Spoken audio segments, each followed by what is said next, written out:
On the 1st of January this year, something started happening to Medicare that has never happened in the 60-year history of the program. For the first time, a private technology company is being paid to review whether your doctor's recommendation should be approved. Not your insurance company, not Medicare itself, a contractor. And that contractor is paid a share of the money saved when a service is not approved. I want to say that again slowly, because if you only take one sentence out of this video, take this one. The companies reviewing these requests are eligible to receive a portion of the savings associated with services that get denied. That is not a rumor from somewhere on the internet. That is how the program is structured, in writing, from the agency that built it. It is running right now in 6 states. It is scheduled to run for 6 years. And there is nothing in it that requires you to be notified that your state is one of them. Now, before anybody panics, I am going to be straight with you the way I always am, because there are 2 versions of this story going around, and both of them are wrong. The first version says Medicare is being handed over to artificial intelligence and your coverage is gone. That is not true, and I am going to show you exactly why. The second version says nothing is happening. This is routine administrative housekeeping, and anybody talking about it is fear-mongering. That is also not true, and it is the more dangerous of the 2, because it sends you back to sleep. Here is the accurate version. 4 things are changing for Medicare right now. One of them is genuinely unprecedented. One of them is going to hit your monthly budget, and nobody, including your own insurance company, can tell you by how much yet. One of them is quietly happening to millions of plans without any announcement at all. And the 4th one is a letter that arrives at your house in about 6 weeks that most people throw away. That letter is the most important item on this list, not the artificial intelligence, the envelope. And I am going to end this video by giving you a single number, a percentage published by the government itself, that changes what you should do the moment anything in this video is used against you. Almost nobody knows that number. When you hear it, you will understand why nobody advertises it. My name is Kevin. I read the rules so you do not have to. Every week I go looking for the thing that quietly decides what happens to your money, and I bring it here before it costs you anything. If that sounds useful, subscribe and turn on the bell, because the 4th item on this list has a hard deadline in December, and after that date, your options for the entire year are closed. Change number 1. Prior authorization has arrived in Original Medicare. Let me explain why that sentence is a much bigger deal than it sounds. For decades, there has been one clean dividing line in American senior health coverage, and it is the line most people use to choose their plan in the first place. On one side, you have Medicare Advantage, run by private insurance companies. Those plans have networks and they have prior authorization, which means the insurer can require approval before a service is provided. Your doctor recommends something, the insurer reviews it, and the insurer decides whether it gets paid for. On the other side, you have Original Medicare, the traditional government program, usually paired with a supplement. And the great advantage of that side, the thing people gave up money for, was simple. If your doctor said you needed it, you got it. There was no company standing between the recommendation and the treatment. That was the trade. Advantage plans cost less up front and put a reviewer in the middle. Original Medicare costs more and does not. That line just moved. The program is called the Wasteful and Inappropriate Service Reduction Model. Everybody shortens it to WISER. It launched on the 1st of January this year, and it is scheduled to run through the end of 2031, 6 performance years. It is operating in 6 states: New Jersey, Ohio, Oklahoma, Texas, Arizona, and Washington. If you live in one of those 6, this applies to you right now, today, if you are on Original Medicare. If you do not, keep watching anyway, and I will explain why in a moment. Here's how it works. The agency identified a specific list of items and services that it considers vulnerable to waste and improper billing. For those specific services in those 6 states, a provider now has to go through a review. They can submit a prior authorization request before the service, or the claim goes through a prepayment review afterward. And here is the detail that matters more than any other. The reviews are conducted by outside technology companies under contract, using artificial intelligence and machine learning. Now here are the agency's own defenses, because they are real, and you deserve them before you decide what you think. Determinations are always finalized by licensed clinicians. The technology assists the review, and a human being with a medical license signs the decision. Standard decisions are expected within 72 hours, expedited within 48. The model does not change Medicare benefits or coverage rules, so nothing about what Medicare covers has been altered. Your appeal rights are preserved, and the model is described as voluntary. Now let me be honest about that last one, because the official description and the practical reality diverge. It is voluntary in a narrow sense.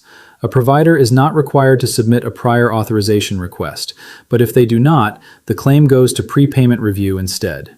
So the choice is review before the service or review after it. There is no third option where nobody reviews it. Analysts have described it as technically voluntary and functionally mandatory, and I think that is accurate rather than unfair. Now the payment structure, which is the part I open this video with and the part I want you to understand precisely. The agency contracted with private technology companies to perform these reviews, and those companies are eligible to receive a share of the savings associated with services that are denied as a result of the model. The agency's own leadership has responded to the criticism of that arrangement directly. A senior official stated that contractors are not incentivized to deny claims, but to get the determination right. I am going to let you weigh that yourself. I have an audience that spans every political position in this country, and I am not going to tell you what to conclude about a payment structure. What I will tell you is that it exists, that it is documented, and that reasonable people, including members of Congress from both parties, have raised concerns about it. And there is genuine legislative movement on this that you should know about. An amendment to prohibit spending on implementing this model was approved by a House committee in September of last year.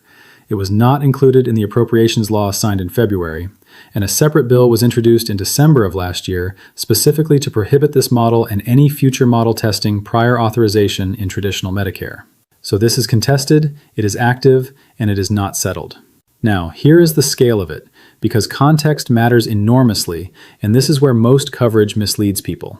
The services subject to this represented about 5% of all Part B spending in traditional Medicare in the most recent full year of data.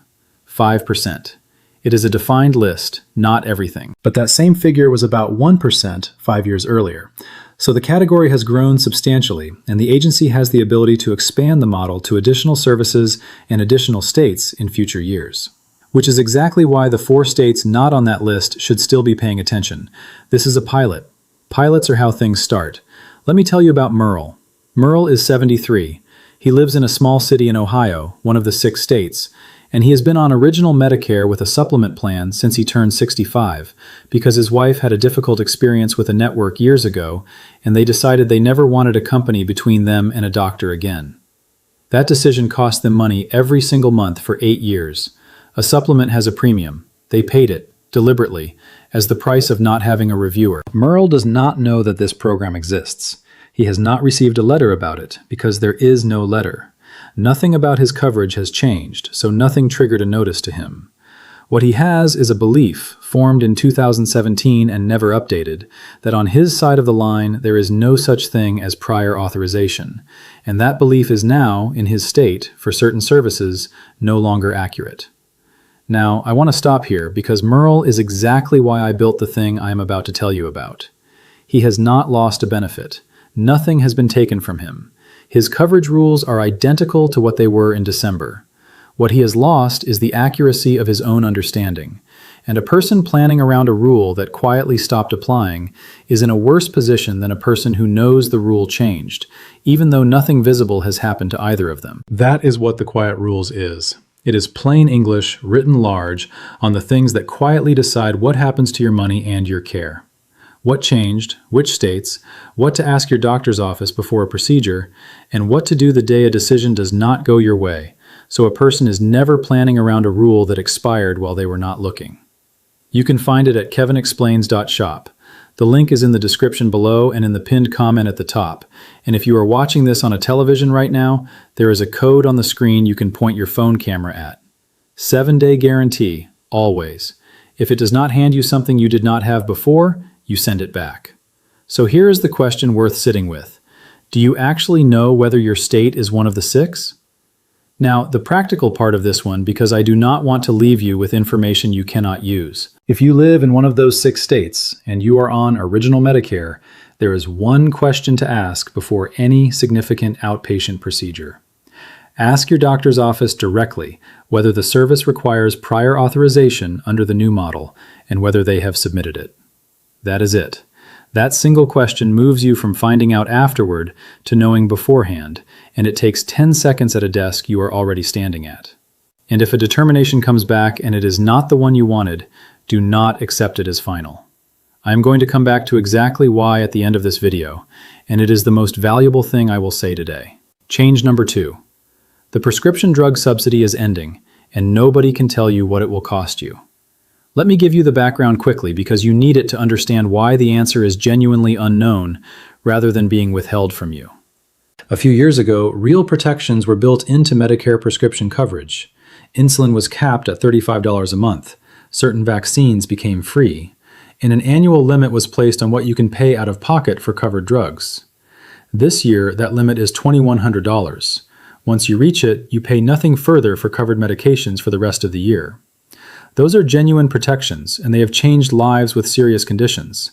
But those protections cost the insurance companies money. And the response from insurers was predictable, which is that premiums would rise to cover it. So a subsidy was created to offset that. Money flowed to the plans specifically to keep premiums from spiking in response to the new requirements. That subsidy is being discontinued. Now, here's the honest answer to the question you are asking, which is what this does to your bill. Nobody knows. And I mean that precisely. Officials have suggested the average increase will be modest, in the range of $10. And that may well be accurate as an average, but an average is a mathematical statement about a group, not a prediction about you. Across 25 million people, an average of $10 is entirely compatible with millions paying nothing more and a smaller number paying a great deal more. And the increase may not even arrive as a premium at all. This is the part almost nobody explains. An insurance plan has more than one lever. If the premium is constrained, a plan can move a drug from one tier to another, which changes your share. It can shift from a flat copay to coinsurance, which means you pay a percentage rather than a fixed amount, and on an expensive medication that is a completely different number. It can change which drugs are on its list at all. So the honest answer is that your bill may go up in a place you were not watching. And now here is the single most important instruction in this entire section, and I want to be emphatic about it. Do not cancel your prescription drug coverage. I understand the temptation completely. If premiums rise and you take one inexpensive medication or none at all, dropping it looks like an obvious saving. And there are discount programs that make individual prescriptions cheap without any insurance at all. Here is why that is a trap. If you go without creditable prescription coverage and later decide you need it, there is a permanent penalty. It is 1% of a national base premium figure for every month you went without it, and it is added to your premium for as long as you have the coverage. Not for a year, permanently. 12 months without it is 12%, forever. 2 years is 24%, forever. And there is an equivalent penalty on the medical side, which is 10% for each full 12-month period you were eligible and did not enroll. These penalties exist because insurance only functions if people are in it before they need it. But the practical effect is that a decision made in a difficult month to save what looks like a manageable amount follows a person for the rest of their life. So if the cost becomes genuinely unmanageable, the answer is not to drop the coverage. The answer is the two programs I'm going to describe later in this video, which exist precisely for that situation and which enormous numbers of eligible people never apply for. And there is a specific trap inside this that catches people who are being careful rather than careless, so I want to name it directly. A great many people watching this take one or two inexpensive generic medications and have concluded, entirely reasonably, that a drug plan is not worth what it costs. The arithmetic looks obvious. $40 a month in premiums against $12 a month in prescriptions. Here is what that arithmetic leaves out. You are not buying coverage for the medications you take today. You are buying coverage for the medication you might be prescribed in 4 years, which could be a specialty drug that costs more per month than your mortgage. That is the entire function of the product. Nobody buys homeowners insurance because their house is currently on fire. And unlike almost every other insurance decision in your life, this one has a permanent penalty attached to getting it wrong. You cannot simply buy it later at the normal price. You buy it later at the normal price plus a surcharge calculated from every month you went without it. And that surcharge follows you for as long as you hold the coverage. So the person who drops it in a tight year and needs it at 79 pays for that decision every month until they die. I am not telling you the plans are always priced fairly. Some of them are not. I am telling you that the exit from this particular product has a one-way door on it, and a great many people walk through it in a difficult month without ever being told the door was one way. Change number 3. Your plan may be quietly becoming a narrower plan. This one is happening inside Medicare Advantage, and it is not being announced with any fanfare because, from the insurer's perspective, nothing dramatic is occurring. A large number of Advantage plans are shifting from the broader network structure to the narrower one. Let me explain the difference in practical terms rather than acronyms. The broader structure lets you see providers outside the plan's network. It usually costs more when you go outside, but the door is open. The narrower structure generally does not. Outside the network, you are typically on your own, except in an emergency. Networks are how these plans control cost. That is not a criticism, it is simply the business model. And when costs rise, tightening the network is one of the most direct levers available. So the plan name on your card may be identical next year. The company may be the same. The card in your wallet may even look the same. And the list of doctors you are allowed to see may be shorter. This is the change most likely to actually hurt somebody watching this, and it is the one getting the least attention, because it does not sound alarming. Nobody is taking your coverage. They are adjusting a network. Until the adjustment removes the cardiologist you have seen for 11 years. And there is a second half to this that people find out at the worst possible moment, so let me say it now. A network is not a fixed thing that changes once a year at renewal. Doctors and hospital systems leave networks mid-year, and contracts between insurers and health systems fall apart in the middle of a plan year with some regularity. When that happens, you are generally not permitted to change plans in response, because a network change on its own is not usually one of the circumstances that opens a special enrollment window. So a person can be in exactly the right plan in January and in the wrong plan by August, through no decision of their own and with no ability to correct it until the autumn. The practical protection is small but real. Before any significant procedure or a new course of treatment, confirm that the specific provider is still in network. Not last year, that week. Ask the provider's billing office and then confirm it with the plan directly, because those two answers disagree more often than anybody would like. And if you are being referred somewhere new, ask the referring office whether the place they are sending you is in your network before you accept the appointment. That question, asked at the desk, prevents more surprise bills than anything else I could tell you. Let me tell you about Odessa. Odessa is 78. She has an Advantage plan she has been in for 6 years, and she is genuinely happy with it, which I want to say clearly because I am not here to tell anybody their plan is bad. These plans work well for a great many people, and for some they are a considerably better fit than the alternative. She has a specialist she has seen since a diagnosis in 2019. He knows her history without opening the file. She has told her daughter more than once that she would drive anywhere to keep seeing him. Last autumn, her plan sent her the annual notice describing changes for this year. It arrived in a stack of mail. It was a substantial document with a lot of tables in it. She did not read it. Almost nobody reads it. She saw the name of her plan on the envelope, understood that meant her plan was continuing, and set it aside. Her plan did continue. Her card was the same. Her premium barely moved. And the network changed. She found out in March, at a front desk, being told that her specialist was no longer in network, by a receptionist who had no more power to fix it than she did. And by March, the window to change plans for the year had closed. That is the whole story, and it is why this section exists. Not because anybody did anything wrong to Odessa, because a document arrived describing exactly what was going to happen to her, and it looked like every other piece of mail from an insurance company, and by the time the information mattered, it was 11 weeks too late to act on it. That is exactly the gap this guide exists to close. Not to make you an expert in insurance, to make sure the one envelope a year that actually decides something is a thing you know how to read in 10 minutes instead of a thing you set aside. Same place, kevinexplains.shop, link in the description, pinned comment at the top, and the code on your screen if you are watching this on the television. 7-day guarantee, no argument. A woman standing at a front desk in March, being told about a decision that was mailed to her the previous September. Change number 4.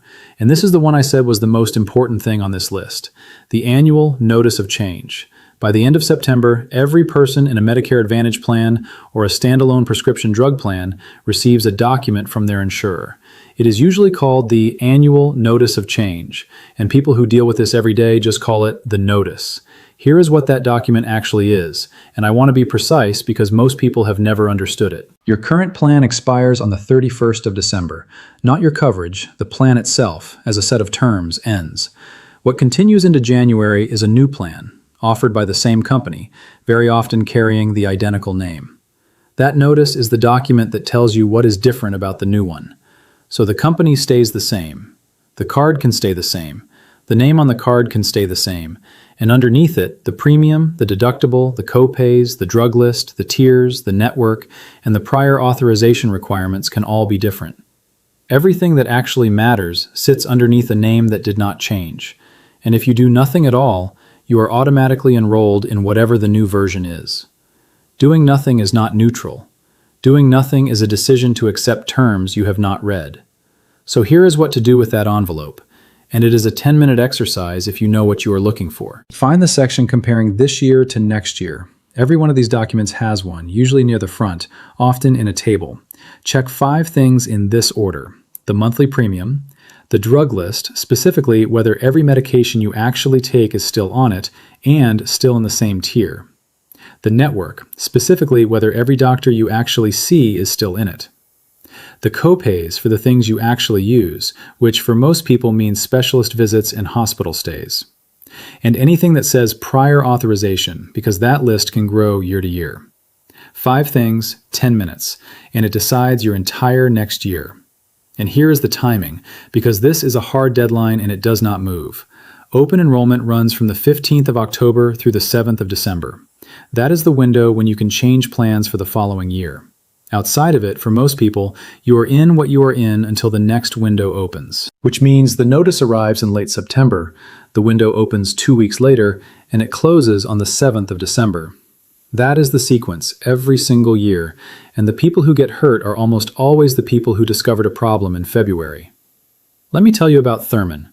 Thurman is 81, and he has been in the same standalone drug plan for 9 years. He takes 4 medications, one of which is genuinely expensive. Every September, the envelope arrives. Every September, he looks at the premium line, sees that it has moved by a few dollars, decides that is acceptable, and puts the document in a drawer. The premium is the only number he has ever checked, because the premium is the only number he was ever told to check. Last year, the premium moved by a small amount, and the tier on his expensive medication moved as well. Same drug, same plan, same company, different share. He discovered it at a pharmacy counter in January, which is where a very large number of people in this country discover it, standing in front of somebody who cannot do anything about it and holding up a line. He was not careless. He checked a number every year for 9 years. He simply checked the wrong one, because nobody ever told him there were 5. Now let me give you the number I promised you at the start of this video, and I have saved it for the end deliberately, because it changes what you do with everything else I have said. When a coverage decision goes against you, you can appeal. Everybody knows that in the abstract. What almost nobody knows is what happens to the people who actually do it. In a recent full year of data on Medicare Advantage, when enrollees appealed a denial, roughly 82% of those appeals were decided in the enrollee's favor. 82%. Now here is the other half of that figure, and it is the part that should genuinely bother you. In that same period, only about 12% of denials were appealed at all. So read those 2 numbers together, because together they say something extraordinary. The overwhelming majority of denials are never challenged, and the overwhelming majority of the ones that are challenged are overturned. That is not a statement about anybody's intentions, but it does mean that the single biggest factor determining whether a denied service eventually gets paid for is not the strength of the medical case. It is whether anybody objected. So if you take one action out of this entire video, take this one. If a service is denied, appeal it. Not because the system is corrupt, because the numbers say that appealing works, overwhelmingly, and that almost nobody does it. And the appeal process is not something you have to navigate alone. Your doctor's office deals with these constantly and can usually provide the clinical documentation, which is the part that actually decides the outcome. There is an expedited process when a delay would harm your health. And there are free counselors I will describe in a moment whose entire job is helping with exactly this. Now let me tell you why so few people appeal, because understanding it is what gets you past it. The first reason is that a denial does not arrive looking like the opening of a conversation. It arrives looking like a verdict. The language is final, the format is official, and nothing in it suggests that a large majority of the people who object end up getting a different answer. The second reason is that people assume a denial is a medical judgment about them. It very often is not. An enormous share of these turn on documentation rather than medicine. A code, a missing note, a form that did not establish something the reviewer needed to see. Which is exactly why the doctor's office is the most valuable participant in an appeal, because the thing that usually needs fixing is a piece of paper rather than an opinion. And the third reason is the hardest one to say out loud. A lot of people in this audience were raised to accept an official answer without argument, and to treat pushing back as making trouble for somebody who was only doing their job. So let me be direct about that. An appeal is not making trouble. It is a formal step that exists inside the system, that the system expects, and that somebody built a process for precisely because determinations are sometimes wrong. Using it is not adversarial. It is the intended next step. And there are deadlines on it, which is the practical reason not to sit with a letter for 3 weeks deciding whether to bother. Read the denial the day it arrives, find the date on it, and start before that date rather than after. Now, 2 programs for anybody watching this who is worried about affording any of it, because I would be failing you if I finished without them.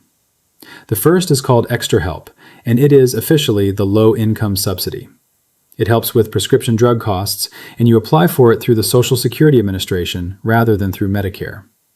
People who have worked inside that agency will tell you it is one of the more straightforward applications they handle. The second is the Medicare Savings Program. It helps with premiums and other costs, and you apply through your state's Medicaid office rather than through Social Security.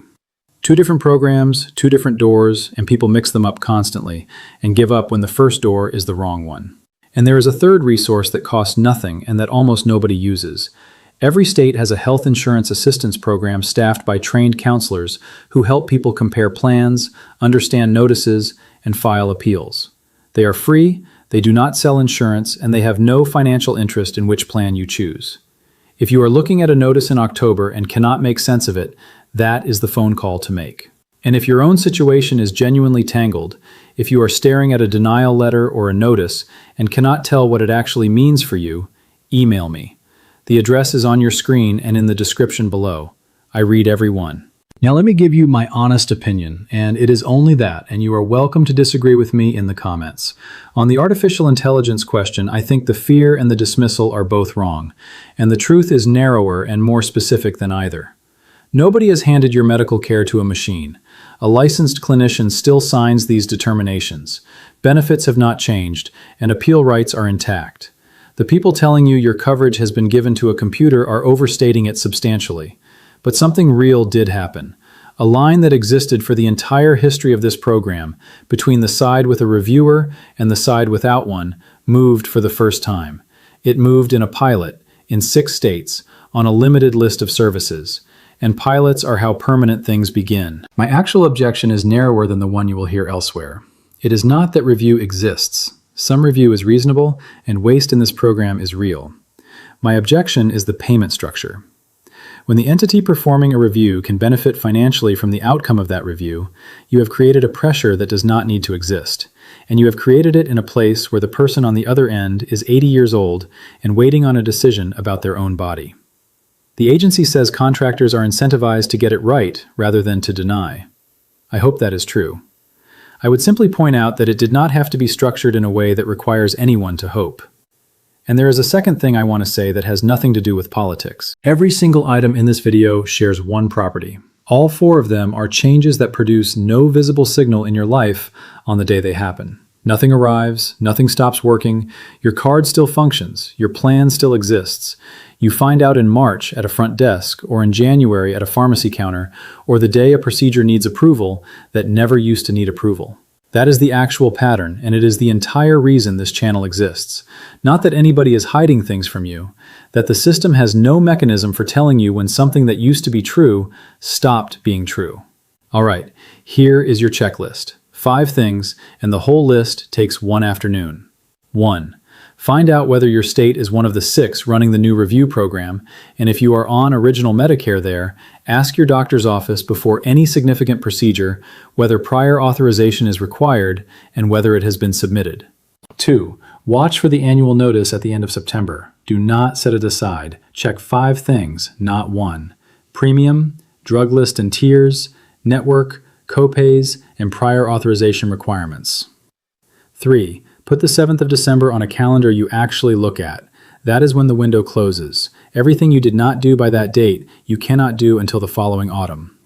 4. Do not drop your prescription drug coverage to save money. The penalty is permanent. If cost is the problem, apply for extra help through Social Security and the Medicare Savings Program through your state. 5. If anything is ever denied, appeal it. Roughly 82% of appeals succeeded in the most recent data, and only about 12% of denials were ever appealed. Be in the 12%. Let me leave you with this. Merle paid a premium every month for 8 years, specifically to avoid having a reviewer between himself and his doctor. And he does not know that in his state, for certain services, that is no longer entirely true. Odessa received a document last September that described exactly what was going to happen to her, and she found out at a front desk in March, 11 weeks after the window closed. And Thurman checked the same number every year for 9 years, faithfully, and it was the wrong number, because nobody ever told him there were 5. Not one of them was careless. Not one of them was denied anything by a person who disliked them. Every single one of them was on the receiving end of a change that arrived without a signal. So go look this week, while nothing is wrong. Find out which state you are in. Open the envelope when it comes. And if anybody ever tells you no, remember what the numbers actually say about the people who ask again. I am Kevin. Thanks for watching. Do not forget to check the quiet rules at kevinexplains.shop.